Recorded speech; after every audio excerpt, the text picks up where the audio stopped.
Yes, hello mga kakumare.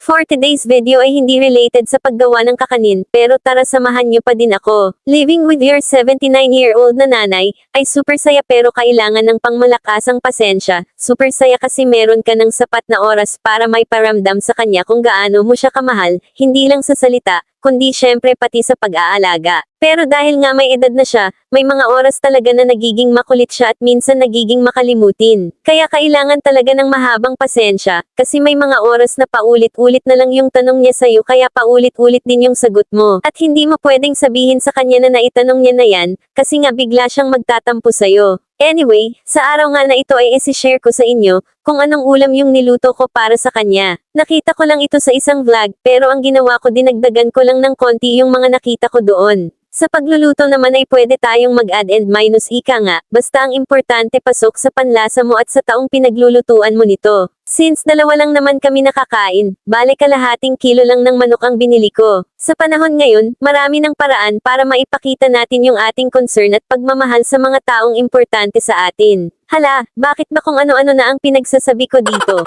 Gusto ko lang naman ipakita sa inyo kung anong ulam yung niluto ko ngayon para sa nanay ko. Anyway, ilalagay ko na lang sa comment section yung mga ginamit kong sangkap dito, para kung gusto nyong subukan ay screenshot nyo na lang. At ito na nga at malapit ng maluto, bale ganito dapat siya, at pag nakita nyo na nag-reduce na yung sabaw, pahinaan na natin yung apoy, at wag nyo ding kalimutan na ito ay haluin, habang pinapasimmer natin ang sabaw para hindi dumikit sa kawali. At after nga ng 1 million years, ay natapos din ako, at bale ganito na yung kanyang final look, o siya, ihanda ang isang kalderong kanin at hanggang sa muli.